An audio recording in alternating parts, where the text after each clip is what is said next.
सभी लोगों को प्रणाम। पहले जय श्री राम। आज आगे की कथा जिसमें बानर भालू होशियार होने भी न पाए थे कि राक्षस अत्यंत निकट आ गए।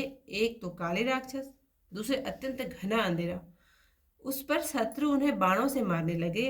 बानरों को पसारा हाथ नहीं सूझता, जहां तहां एक दूसरे को पुकारते हैं। कोई राक्षस सामने आकर नहीं लड़ता। उन्होंने बानरों को मारकर पृथ्वी पर सुला दिया। अनेक बानर भागकर समुद्र तट पर आ पहुंचे। रघुनाथ जी ने सेना को व्याकुल देखकर धनुष चढ़ाकर एक बाण छोड़ा तो सूर्योदय के समान प्रकाश हो गया। अत्यंत अंधकार दूर हुआ। देखकर बानर ऋषि प्रसन्न हुए और कटकटाकर दौड़कर शत्रु को मारने लगे। वे एक से एक ललकार कर भिड़ गए और भारी युद्ध करने लगे। श्री राम जी की कृपा से नारंतक की सेना के 42 करोड़ राक्षसों के बल को छीर्ण करके बानरों ने वह रात बिताई। जब सूर्यदेव उदय हुए तब प्रभु राम जी के प्रकाश युक्त बाण तरकस में लौटे। करोड़ों विकराल योद्धाओं की अपनी सेना को व्याकुल देखकर नारंतक ने अनेक स्तंभन बाणों को चलाया। तब बानर अचल हो गए। वे टालने से भी नहीं टालते। बंधन ले लेकर राक्षस दौड़े, मानो चंगुल में तोतों को पाकर बांधने लगे हों। वह जिन बानरों को बड़े बलवान बांके देखते हैं, उन मूर्छितों को लंका में फेंक देते हैं। रावण ने अपने पुत्र की करनी देखकर भाटों की भांति उसका भुजबल का वर्णन किया। प्रभु ने प्रणाम अंगद व हनुमान जाके तो नारंतक से भिड़ने लगे। एक क्षण भी वे दोनों लड़ने न पाए थे कि रावण बाण मारकर उन्हें फिर मूर्छित कर दिया। दोपहर का उसको वरदान था, इस कारण भगवान ने उसे रखा। रघुनाथ जी शत्रु को खिला रहे हैं, क्योंकि वह देवताओं की वाणी के पालक और वेद मर्यादा के रक्षक हैं। वह दोपहर जब बीत गए तो रघुनाथ जी ने जीत का उपाय किया। हाँक लगाकर बानर भालुओं को जगाया। मूर्छा दूर होने पर वे सब दौड़े। हनुमान जी व अंगद जी जागे तो श्री राम लक्ष्मण जी के चरणों में अनुरक्त हुए। वे प्रभु के चरणों में सिर रखे तो श्री रघुनाथ जी ने हंसकर बोले, हे तात, ब्रह्मा जी की वाणी के कारण आज तुम्हें मूर्छा हुई। प्रभु रघुनाथ जी फिर बोले कि अब तुम्हें स्वप्न में भी श्रम नहीं होगा, मतलब तुम्हें परेशानी नहीं होगी। समस्त बानरों की मूर्छा बीत गई। उन्होंने राम जी को स्मरण करके बंधन तोड़ डाले। पवन पुत्र और अंगद जी को देखकर वे श्री राम जी की जय हो कहकर प्रसन्न हुए। तब स्वामी ने छोटे भाई को आज्ञा दी। वे प्रणाम करके धनुष बाण लेकर उठे। लक्ष्मण जी ने नारंतक से कहा, एक क्षण खड़ा रहो, तूने युद्ध में अनेक खेल किए हैं। उसने वज्र के समान एक बाण लक्ष्मण जी के हृदय में मारा। लगते ही वे पृथ्वी पर गिर पड़े। फिर दुष्ट दल अति प्रबल हो गया और बानर सेना को खाने लगा। तब भयभीत हो बानर भाग चले। उन्होंने ऐसा विश्वास कर लिया कि अब नहीं बचेंगे। राक्षस भालू और बानरों का वेश रखकर बानरों को खाने लगे। यह बानरों ने देखा। उसी समय लक्ष्मण जी जागे तो सेना का नाश होते देखा। पवन पुत्र कपटी नारंतक का छल समझकर आकाश में जा उड़े। वे जाकर बड़े जोर से गरजे। उसे सुनकर राक्षसों के हृदय फट गए। लक्ष्मण जी ने माया हरने वाले बाण को छोड़ा तो कपट रूपी अनेक किवाड़ खुल गए। नारंतक की सारी माया समाप्त हो गई। तब वह बड़े प्रेम से यज्ञशाला में गया, यज्ञ की सामग्री ढूंढी और विजय के हेतु यज्ञ आरंभ कर दिया। तब उसने तामसी यज्ञ का अनुष्ठान किया और बलि के लिए पशु समूहों को लाया। संध्या होने पर सेना थक गई। तब श्री रामचंद्र जी को स्मरण करके लौटे। लक्ष्मण जी तुरंत ही श्री राम जी के पास आए और सेना सहित प्रभु के चरण कमलों में प्रणाम किया। दीनदयाल प्रभु ने बानरों की ओर देखा, उन्हें श्रम रहित कर दिया। सुख के समुद्र श्री रघुनाथ जी ने सबसे कहा कि अपने अपने स्थानों पर टिको।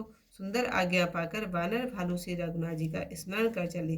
काकभूषुंड जी कहते हैं, हे गरुड़ जी, पवित्र इतिहास कहते और सुनते दोपहर रात्रि बीत गई।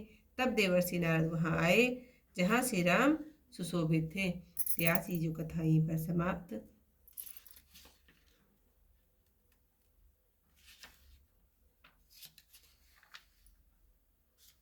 सजग हो न कभी भालू न पाए, अतिशय निकट तमीचर आए।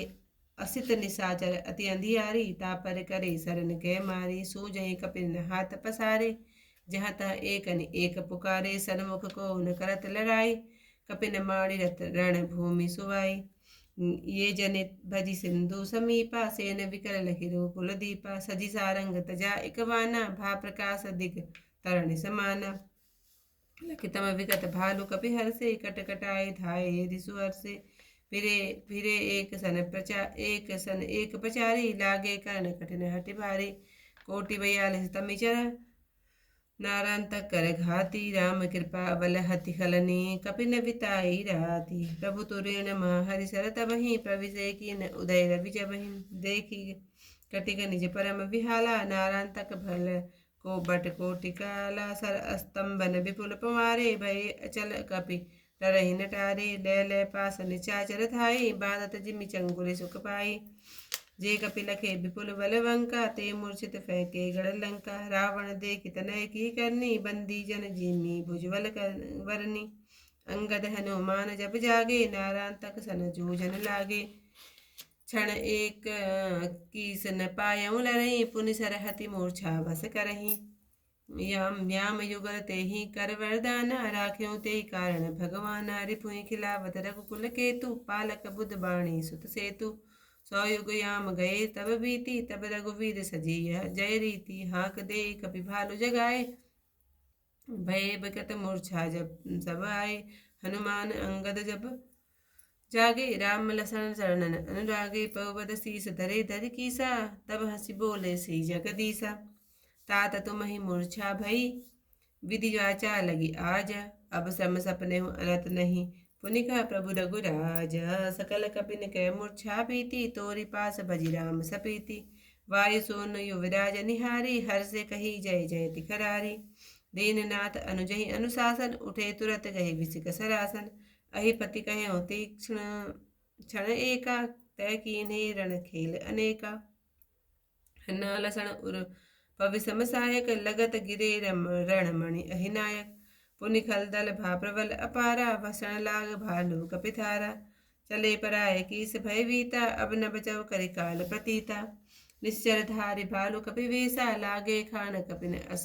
देखा तेहि अवसर जागे लसन देखा सेन विनाश नारायण तक छल पवन सुत समुझत बड़ा उड़ा आकाश गरजे उजाए भयंकर भारी फटे हृदय सुनि निश्चर झारी माया हर सरल सन पवारा उगरे कपट कपाल कपाट अपारा नारायण तक कै माया बीती गयो यज्ञशाला अति प्रीति खोजसी सकल समग्री ताकी कीन आरंभ विजय निज ताकी यज्ञ आसुरी तई सब तब ठाना पशु समूह बलिकाल आना भय निशा मुख समवस सेना फिर सुमिरी सब राज बनेना तुरत अहिस राम पाए सहित अनि प्रभु पद सिर नाये कृपा अयन निरखे मग साखा प्रभु सम ही छीन दीन अभिलाषा टिकहु थलनी सब कसन कहा सुख सागर रघुनाथ पायसु आयसु भालु कपि चले सुमिर श्रीनाथ कहत सुनत इतिहास सुचि